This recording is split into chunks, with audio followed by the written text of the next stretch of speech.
Hello everyone, welcome back to your channel. आज जो हम डिस्कस करने वाले हैं उस टॉपिक का नाम है फिजिकल प्रॉपर्टीज ऑफ अल्कोहल। तो अब तक हमने अल्कोहल, फिनोल और ईथर के 3 पार्ट कंप्लीट कर चुके हैं। हम कर लिए हैं हमने 3 पार्ट। पार्ट 1 के अंदर मैंने आपको एक बेसिक से इंट्रोडक्शन दिया था कि अल्कोहल्स क्या होते हैं, फिनोल्स क्या होते हैं और ईथर्स क्या होते हैं। ठीक है, इनका डिफरेंस बताया था कि इनकी स्ट्रक्चर कैसी दिखती है, ये होते कैसे हैं, क्या ये होते हैं। उसके बाद पार्ट 2 के अंदर मैंने आपको ये बोला था कि पहले मैं पूरा का पूरा अल्कोहल्स को खत्म करूंगी, उसके बाद फिनोल्स को, उसके बाद ईथर्स को। तो अभी हम अल्कोहल्स ही पढ़ रहे हैं। पार्ट 2 में हमने स्टार्ट किया था मेथड ऑफ प्रिपरेशन किसकी, अल्कोहल्स की। तो अल्कोहल के ना 4 तरीके हमने देखे थे कि जिससे हम अल्कोहल को बना सकते हैं। 4 मेथड ऑफ प्रिपरेशन को हमने पढ़ा था, जिसमें से 2 हमने कंप्लीट किए थे पार्ट 2 के अंदर। जिसमें से पहला था फ्रॉम दी हेलोअल्केन, की हेलोअल्केन से कैसे हम बनाते हैं किसको, अल्कोहल्स को। दूसरा हमने देखा था फ्रॉम दी एल्कीन, की हमने एल्कीन पे एडिशन रिएक्शन कराई थी। पहला जो हमने कराया था हाइड्रेशन कराया था, मींस एडिशन कराया था वाटर का by the acid catalysed hydration, की एसिड कैटलिस्ट कंसंट्रेटेड H2SO4 की प्रेजेंस में हमने क्या कराया था, एडिशन कराया था वाटर के मॉलिक्यूल का। फिर एल्कीन में ही हमने जो दूसरा पार्ट देखा था वो देखा था हाइड्रोबोरेशन ऑक्सीडेशन रिएक्शन। तो हाइड्रोबोरेशन ऑक्सीडेशन में भी हमने एडिशन कराया था, एक बार हाइड्रोजन का, एक बार OH का। फिर पार्ट नंबर 3 में मैंने आपको बताया था reduction of aldehyde and ketones, reduction of carboxyl acids and asters. Basically हमने रिडक्शन किया था कार्बोनिल कंपाउंड्स का, जिसमें हमने देखा था कि एल्डिहाइड रिड्यूस होकर 1 डिग्री अल्कोहल देते हैं, कीटोन देते हैं 2 डिग्री। कार्बोक्सिल एसिड को कंप्लीटली रिड्यूस करते हैं तो वो भी देते हैं 1 डिग्री अल्कोहल। कार्बोक्सिल से एस्टर बनाते हैं, एस्टर से फिर उसको रिड्यूस भी कर देते हैं अल्कोहल के अंदर। ये भी हमने कर लिया था। फिर हमने किया था कि ग्रिग्नार्ड रिएजेंट को अगर हम रिएक्ट कराते हैं एल्डिहाइड और कीटोन के साथ तो हमें वहां से क्या मिलता है, अल्कोहल मिलता है। ये भी देखा था कब 1 डिग्री मिलता है, कब 2 डिग्री और कब 3 डिग्री। तो इतना हम कर चुके हैं अब तक 3 पार्ट के अंदर। अब हम करने वाले हैं आज पार्ट नंबर 4, जिसमें हम बेसिकली क्या डिस्कस करेंगे, फिजिकल प्रॉपर्टीज ऑफ अल्कोहल्स। तो ये जो अल्कोहल है ना, हम इन अल्कोहल की क्या करेंगे, फिजिकल प्रॉपर्टीज को डिस्कस। क्या करेंगे, फिजिकल प्रॉपर्टीज को डिस्कस। अब अगर मुझे फिजिकल प्रॉपर्टी को डिस्कस करना है तो हम यहाँ पे 3 बातों का ध्यान रखेंगे। हम 3 बातों को बेसिकली डिस्कस करेंगे।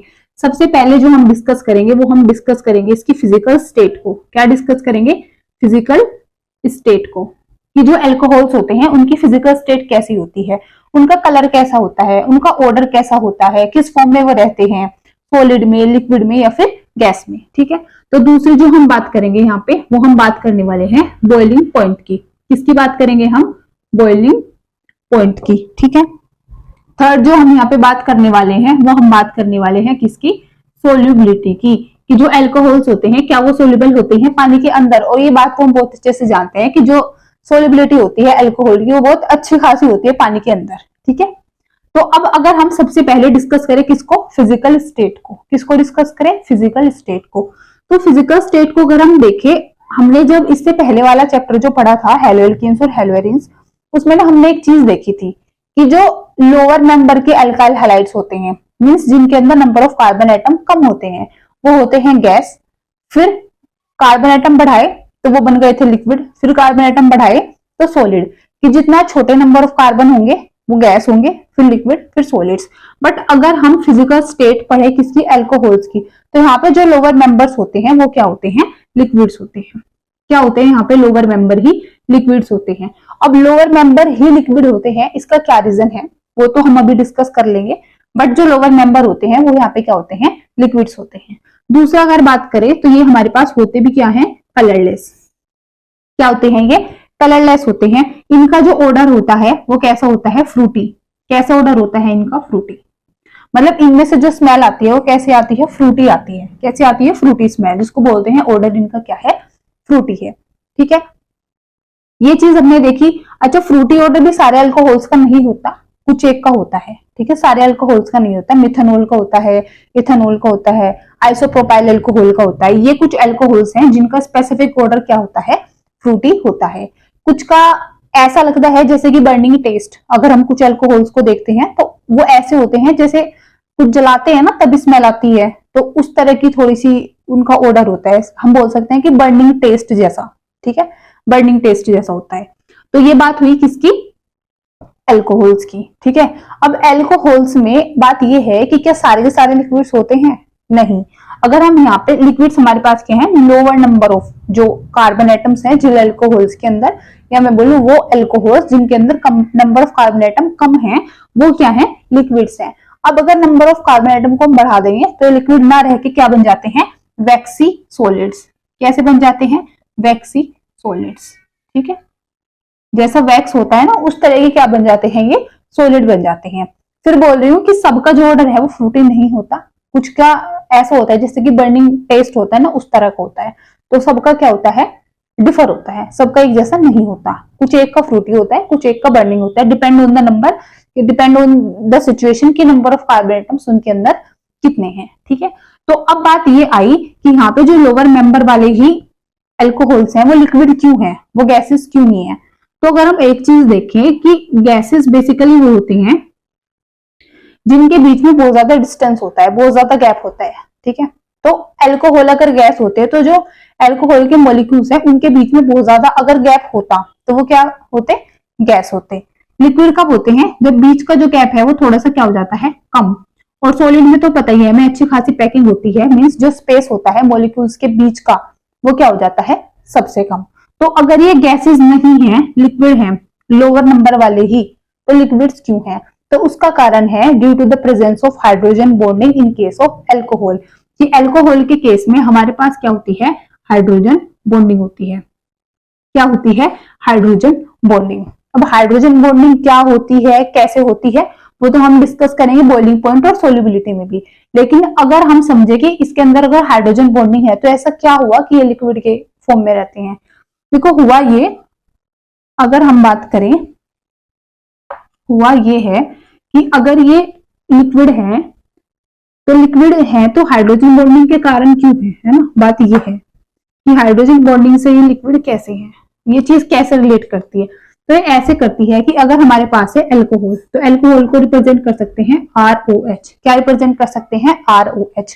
अब ऐसा तो है नहीं कि हमारे पास बस एक ही मॉलिक्यूल है ROH का, हमारे पास क्या होंगे, नंबर ऑफ मॉलिक्यूल्स होंगे किसके, ROH के, एल्कोहल के। तो एक ROH है, दूसरा भी यहाँ पे क्या होगा, कोई ROH होएगा। मीन्स ऐसे बहुत सारे नंबर हो सकते हैं किसके, ROH के। ठीक है, तो होएगा क्या कि जब ये वाला एक हाइड्रोजन इस ऑक्सीजन के साथ क्या शो करेगा, हाइड्रोजन बॉन्डिंग।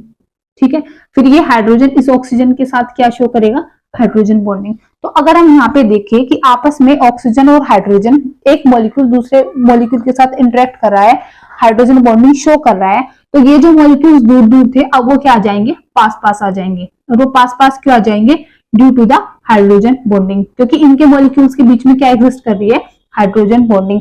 और अगर गैप कम हो जाएगा, अभी हमने पढ़ा अगर गैस के कंपैरिजन में गैप कम हो जाता है तो वो क्या बन जाता है, लिक्विड। तो इसलिए हम बोल सकते हैं कि जो लोअर नंबर वाले एल्कोहल्स होते हैं, लोअर नंबर मतलब लोअर नंबर कार्बन एटम्स वाले जो एल्कोहल होते हैं, जिनके अंदर कार्बन एटम की चेन छोटी होती है, वो गैस की बजाय लिक्विड फॉर्म में क्यों एग्जिस्ट करते हैं, क्यों, क्योंकि उनमें क्या प्रेजेंट होता है, हाइड्रोजन बॉन्डिंग, जो कि अल्काइल हैलाइड के केस में नहीं थी। तभी यहाँ पे लोअर नंबर वाले क्या थे, गैस थे, और यहाँ पे लोअर नंबर वाले भी क्या होते हैं, लिक्विड्स होते हैं। ठीक है, तो ये हमने समझा किसके बारे में, फिजिकल स्टेट के बारे में, कि इनकी फिजिकल अपीयरेंस कैसी होती है, किसकी, एल्कोहल्स की। फिर एक चीज ये भी होती है कि जो हमारे पास मेथनॉल होता है, कौन सा, मेथनॉल। तो मेथनॉल क्या होता है, पॉइजनस।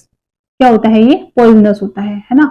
जो लोग ड्रिंकिंग पर्पस के लिए अल्कोहल को यूज करते हैं वो मेथनॉल को यूज नहीं करते। किसको यूज नहीं करते, मेथनॉल को यूज नहीं करते, वो यूज करते हैं किसको, एथेनॉल को। किसको, एथेनॉल को, C2H5OH को। ठीक है, तो पॉइजनस होता है CH3OH। तो CH3OH को हमें कंज्यूम नहीं करना चाहिए because of the it's poisonous nature. ठीक है, तो जो लोग ड्रिंक पर्पस के लिए यूज करते हैं वो क्या करते हैं, एथेनॉल यूज करते हैं। क्या यूज करते हैं, एथेनॉल। ठीक है, एथेनॉल की फॉर्म ऑफ एल्कोहल।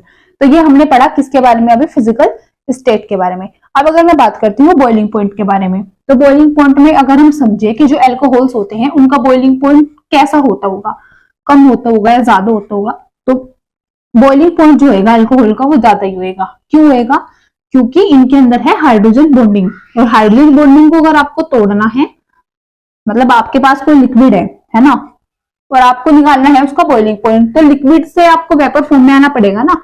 तो उसके लिए जो उनके मॉलिक्यूल्स के बीच में जो बॉन्ड है, आपको वो बॉन्ड तोड़ने पड़ेंगे। तो उस बॉन्ड को तोड़ने के लिए आपको एनर्जी देनी पड़ेगी।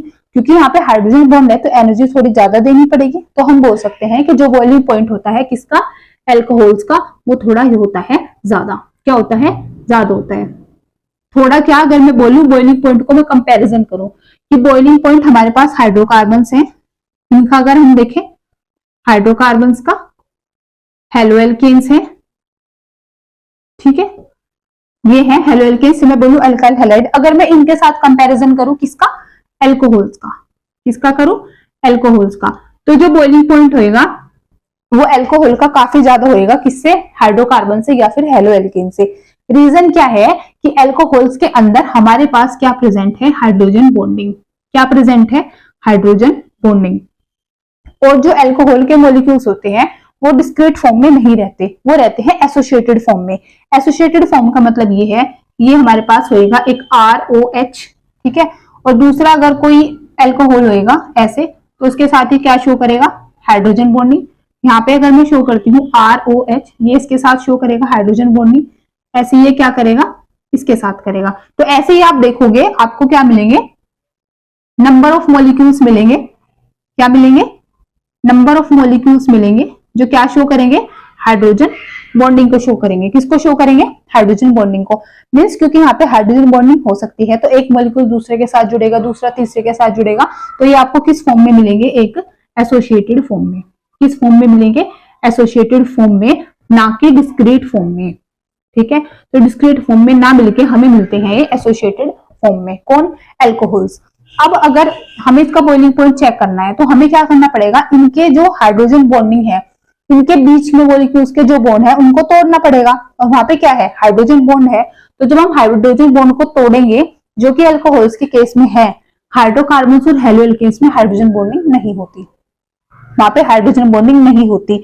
अब हाइड्रोकार्बन में और हेलोएल्केन में क्यों नहीं होती वो भी हम समझेंगे, बट फिलहाल अगर मैं बोलूं कि अल्कोहल्स में हाइड्रोजन बॉन्डिंग होती है, हाइड्रोकार्बन्स और हेलोएल्केन्स में हाइड्रोजन बॉन्डिंग नहीं होती, इसी कारण की वजह से alcohols are having the higher boiling point as compared to the hydrocarbons and the haloalkanes। तो हम बोल सकते हैं कि अल्कोहल्स का जो बॉइलिंग पॉइंट होता है वो काफी ज्यादा होता है हाइड्रोकार्बन से या फिर हेलोएल्केन से। अब थोड़ा सा अगर हम समझे कि मैं बोल रही हूँ ना बार बार हाइड्रोजन बॉन्डिंग, हाइड्रोजन बॉन्डिंग है क्या, हाइड्रोजन बॉन्डिंग ये तो समझे हम, ठीक है। तो अगर हमें हाइड्रोजन बॉन्डिंग को समझना है तो यहाँ पे अगर हम देखें ना एल्कोहल के अंदर, सबसे पहले तो हाइड्रोजन बॉन्डिंग जो होती है जब हाइड्रोजन अटैच होता है किसके साथ, मोस्ट इलेक्ट्रोनेगेटिव एलिमेंट्स के साथ। और पीरियोडिक टेबल के जो हमारे मोस्ट इलेक्ट्रोनेगेटिव एलिमेंट्स हैं वो कौन है, फोन। फोन मतलब फ्लोरीन, ऑक्सीजन एंड नाइट्रोजन। कौन है, फ्लोरीन, ऑक्सीजन एंड नाइट्रोजन। इसको याद करने की ट्रिक है क्या, फोन, ठीक। तो जब भी हाइड्रोजन अटैच होगा फ्लोरीन के साथ, हाइड्रोजन ऑक्सीजन के साथ और हाइड्रोजन नाइट्रोजन के साथ, तो ये क्या शो करते हैं, हाइड्रोजन बॉन्डिंग। क्या शो करते हैं ये, हाइड्रोजन बॉन्डिंग। तो अब अगर हम देखें एल्कोहल के केस में ROH, हाइड्रोजन अटैच है इलेक्ट्रोनेगेटिव ऑक्सीजन के साथ, है अटैच, दैट मीन्स एल्कोहल में क्या है, हाइड्रोजन बॉन्डिंग है। बट अगर मैं बात करती हूँ हाइड्रोकार्बन्स की, हाइड्रोकार्बन्स क्या है, RH, ठीक है। आपके पास एक चेन है जिसके अंदर कार्बन और सिर्फ हाइड्रोजन है और तो कोई नहीं है, तो अगर वहां पे कार्बन और हाइड्रोजन है तो हाइड्रोजन अटैच ही नहीं है ना फ्लोरीन, ना ऑक्सीजन, ना नाइट्रोजन के साथ, दैट मीन्स कि ये हाइड्रोजन बॉन्डिंग शो नहीं करते क्योंकि कंडीशन ही नहीं फुलफिल हो रही, ठीक है। फिर अगर मैं बात करती हूँ किसकी, अल्काइल हैलाइड्स की, किसकी बात करूं, अल्काइल हैलाइड्स, या मैं बात करूं हेलोएल्केन्स की, तो ये होते हैं हमारे पास RX। क्या होते हैं, RX, ठीक है। पहली बात तो ये हेलोजन फ्लोरीन भी हो सकता है, क्लोरीन भी, ब्रोमीन भी, आयोडीन भी, ठीक है। अब आप बोलोगे कि फ्लोरीन तो है, अगर फ्लोरीन है तो शो करेगा, ठीक है, फ्लोरीन है तब शो करेगा। क्लोरीन, ब्रोमीन, आयोडीन तो पहले ही कट गए क्योंकि ये तो है ही नहीं केस में, सिर्फ फ्लोरीन है। लेकिन फ्लोरीन भी किसके साथ अटैच होना चाहिए, हाइड्रोजन के साथ, और यहाँ पे है R ग्रुप। R मतलब अल्काइल ग्रुप, जिसके अंदर हमारे पास होते हैं कार्बन एंड हाइड्रोजन। क्या होते हैं, कार्बन एंड हाइड्रोजन होते हैं। तो जो हेलोजन का बॉन्ड अटैच है वो किससे अटैच है, वो ऐसे अटैच है ना, अगर मैं लिखूं CH3 तो हेलोजन का जो बॉन्ड है वो कार्बन के साथ में अटैच है। मीन्स अगर मैं स्पेसिफिक करूं कि हेलोजन में फ्लोरीन लूं तो बॉन्ड यहाँ पे CF का है। किसका बॉन्ड है, CF का, ना कि HF का। हाइड्रोजन बॉन्डिंग के लिए HF का बॉन्ड चाहिए, CF का बॉन्ड नहीं चाहिए। इसलिए ना तो अल्काइल हैलाइड्स में, या मैं बोलूं हेलोएल्केन्स में, या किसके केस में, हाइड्रोकार्बन्स के केस में हाइड्रोजन बॉन्डिंग क्योंकि नहीं होती, क्योंकि अल्कोहल्स में होती है, इसीलिए alcohols are having the higher boiling point as compare to hydrocarbons and haloalkanes. ठीक है, तो ये कारण था बॉइलिंग पॉइंट ज्यादा होना किसका, अल्कोहल्स का, किससे, हेलो एल्केन से और हाइड्रोकार्बन से। ठीक है, अब बात ये आती है कि चलो ठीक है, ये तो समझ आ गया कि अल्कोहल्स का ज्यादा है, बट अल्कोहल में भी कौन से अल्कोहल का ज्यादा होएगा। ठीक है, मींस अगर मैं आइसोमेरिक अल्कोहल्स ले लूं तो आइसोमेरिक अल्कोहल में भी फिर कौन से अल्कोहल का ज्यादा होएगा। तो अगर हम समझे बॉइलिंग पॉइंट किसके अंदर, आइसोमेरिक अल्कोहल्स के अंदर, किसके अंदर, आइसोमेरिक अल्कोहल्स के अंदर। और सबसे पहले अगर मैं आपको समझाऊं कि आइसोमर्स क्या होते हैं, isomers are having the same molecular formula but different arrangement होता है, मैं बोलूं डिफरेंट स्ट्रक्चर फॉर्मूला। ठीक है, तो आइसोमर्स क्या होते हैं, जिनका मॉलिक्यूलर फॉर्मूला तो सेम होएगा लेकिन जिनकी स्ट्रक्चर क्या होगी, डिफरेंट होगी। अगर मैं यहाँ पे एग्जांपल लेती हूँ किसका, ब्यूटेन 1 ओल का, किसका एग्जांपल ले लूं मैं, ब्यूटेन 1 ओल का या फिर ब्यूटानोल का। ठीक है, तो अगर मैं ब्यूटानोल को बनाती हूँ, इसके आइसोमर्स बनाती हूँ, वहां पे हम कंपेयर करेंगे कि किसका बॉइलिंग पॉइंट ज्यादा होगा, कौन से आइसोमर का ज्यादा होगा। तो अगर हम बात करते हैं ब्यूटानोल की, तो सबसे पहले हम बनाते हैं एक सिंगल चेन, बिल्कुल नॉर्मल चेन। ये हमारे पास क्या है, ब्यूटानोल, क्योंकि 4 कार्बन है और एक क्या है, OH ग्रुप। तो अगर मैं इसको लिखूं मॉलिक्यूलर फॉर्मूला C4, कितने कार्बन है, 1 2 3 4, कितने कार्बन है, 4, हाइड्रोजन 3 5 7 9 10, C4H10O क्या है, C4H10O। ये हमारे पास एक मॉलिक्यूलर फॉर्मूला है किसका, ब्यूटानोल का। एक तो तरीका है कि मैंने ब्यूटानोल को लिखा एक लंबी चेन में, एक नॉर्मल चेन में जिसमें कोई ब्रांचिंग नहीं है। अब मैं क्या करूं कि मैं इस ब्यूटानोल का ऐसे भी तो लिख सकती हूँ ना, CH3 और 1 2 3 CH2OH। अगर मैं इसको इस फॉर्म में लिखूं, ठीक है, मैंने यहाँ पे क्या करा दी, ब्रांचिंग। तो अगर मैं इसको इस फॉर्म में लिखूं तो यहाँ पे देखो 1 2 3 4, कितने कार्बन है, 4, हाइड्रोजन 3 3 6 7 8 9 10, 10 हाइड्रोजन है, एक ऑक्सीजन है, एक हमारे पास ये है आइसोमर किसका, ब्यूटानोल का। या मैं ऐसे लिख दूं CH3OH।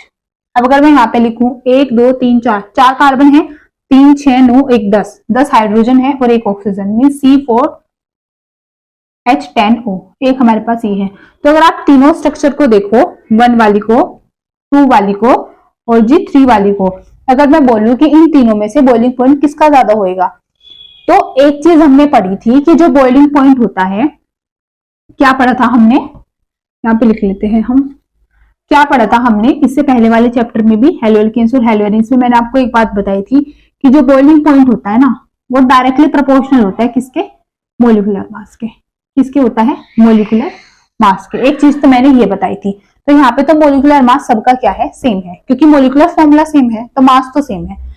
दूसरा, जो बॉइलिंग पॉइंट होता है वो डायरेक्टली प्रोपोर्शनल होता है सरफेस एरिया के।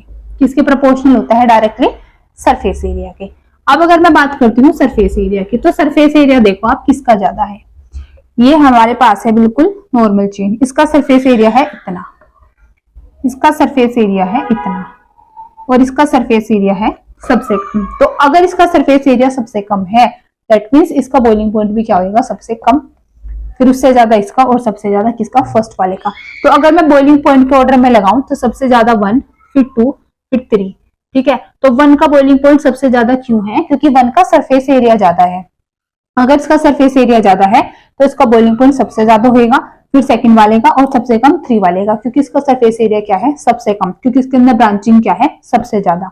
तो मैं बोल लूं बॉइलिंग पॉइंट डायरेक्टली प्रोपोर्शनल है सरफेस एरिया के, या मैं बोलूं कि इनवर्सली प्रोपोर्शनल है किसके, ब्रांचिंग के। किसके, ब्रांचिंग के, कि जितनी ज्यादा ब्रांचिंग होगी उतना कम बॉइलिंग पॉइंट होगा, जितनी ज्यादा ब्रांचिंग होगी उतना बॉइलिंग पॉइंट क्या होगा, कम।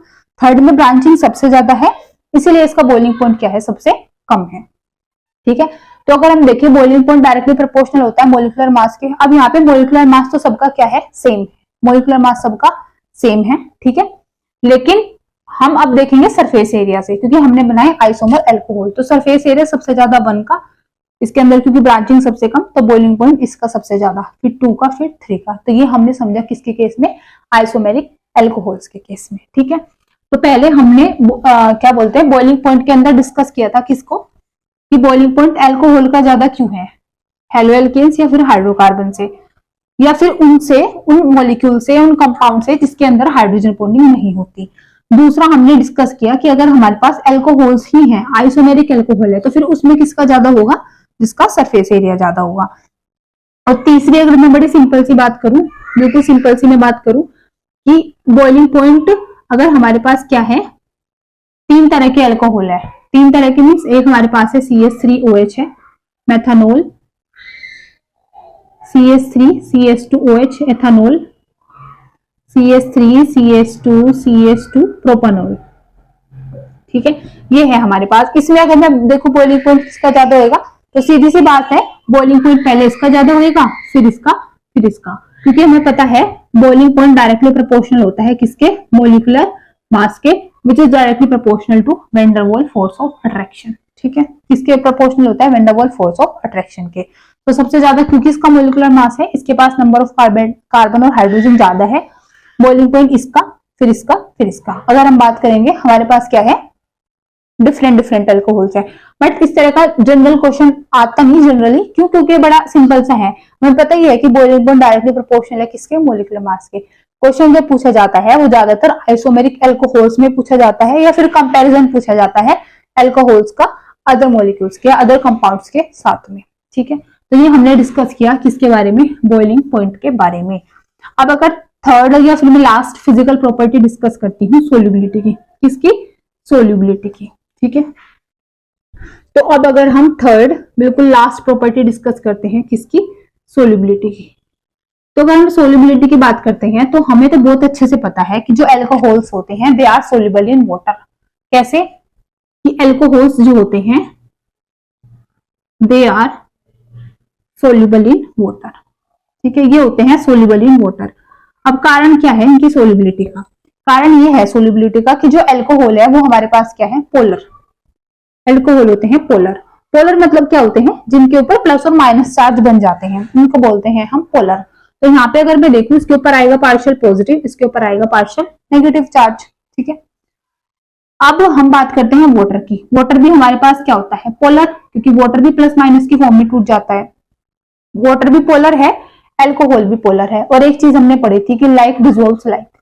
ठीक है, लाइक डिसॉल्व्स लाइक मतलब पोलर के अंदर सोल्यूबल होएगा कौन, पोलर ही, नॉन पोलर के अंदर सोल्यूबल होएगा नॉन पोलर।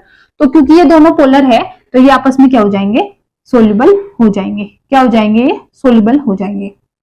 दूसरी बात, अल्कोहल जो है वो हाइड्रोजन बॉन्ड भी बना रहा है किसके साथ में, वाटर के साथ में भी, क्योंकि वाटर की एक कंडीशन होती है, वाटर ये बोलता है कि मैं अपने अंदर उसको सोल्यूबल कराऊंगा जो मेरे साथ क्या करेगा, हाइड्रोजन बॉन्डिंग को शो करेगा। क्या शो करेगा, हाइड्रोजन बॉन्डिंग। और वो हाइड्रोजन बॉन्डिंग ये अल्कोहल शो करता है किसके साथ में, वाटर के साथ में। तो अगर ये अल्कोहल वाटर के साथ में हाइड्रोजन बॉन्डिंग शो करता है, that means alcohol is soluble in case of water. किसके केस में सोल्यूबल हो जाते हैं वो, वाटर के केस में। ठीक है, और ये बात हमें बहुत अच्छे से पता है क्योंकि जो लोग ड्रिंक करते हैं, ठीक है, जब वो ड्रिंक करते हैं वो अपनी ड्रिंक में क्या, मतलब अपनी जो वो ड्रिंक बनाते हैं तो क्या करते हैं, उसके अंदर पानी ऐड करते हैं ना अल्कोहल के अंदर, तो वो क्या हो जाता है, अच्छे से हो जाता है सोल्यूबल। तभी तो बनता है पैग। कैसे बनता है कि हमारे पास क्या होता है, अल्कोहल होता है, उसमें हम मिलाते हैं पानी, क्योंकि वो एक दूसरे में दोनों सोल्यूबल है ना, तभी फिर वो तैयार होती है ना ड्रिंक। तो जो लोग ड्रिंक करते हैं उनको तो बहुत अच्छे से पता होगा कि जो अल्कोहल है वो इजीली सोल्यूबल हो जाता है किसके अंदर, वाटर के अंदर। ठीक है, और ये हमने समझा, केमिस्ट्री लगाई इसमें क्या, कि कैसे सोल्यूबल होता है, क्योंकि वो हाइड्रोजन बॉन्डिंग कर लेता है। दूसरी बात, दोनों का नेचर है पोलर और लाइक डिसॉल्व्स लाइक। ठीक है, तो यहाँ पे हमने क्या समझा कि कैसे अल्कोहल सोल्यूबल होते हैं वाटर के अंदर। ठीक, अब इस वाली वीडियो में हम इतना ही करते हैं क्योंकि फिजिकल प्रॉपर्टी खत्म हो गई है अल्कोहल्स की। बेसिकली 3 ही फिजिकल प्रॉपर्टी होती है आपकी, कि फिजिकल अपीयरेंस, फिजिकल स्टेट कैसी होती है, बॉइलिंग पॉइंट और सोल्यूबिलिटी के बारे में हमने डिस्कस कर लिया। तो इस वाली वीडियो में हम इतना ही करते हैं। इसके बाद जो नेक्स्ट वीडियो आएगी उसमें हम केमिकल रिएक्शंस देखेंगे किसकी, अल्कोहल्स की। एक बार अल्कोहल खत्म हो जाएगा उसके बाद फिर हम ऐसे ही फिनोल के बारे में एक एक चीज को डिस्कस करेंगे, ईथर के बारे में डिस्कस करेंगे। ठीक है, ये वाली वीडियो अगर आपको यूजफुल लगती है, आपके लिए वीडियो थोड़ी सी भी काम आती है, तो आप वीडियो को लाइक कर देना, चैनल को सब्सक्राइब कर देना, वीडियो को फर्दर शेयर भी कर देना। Thank you so much.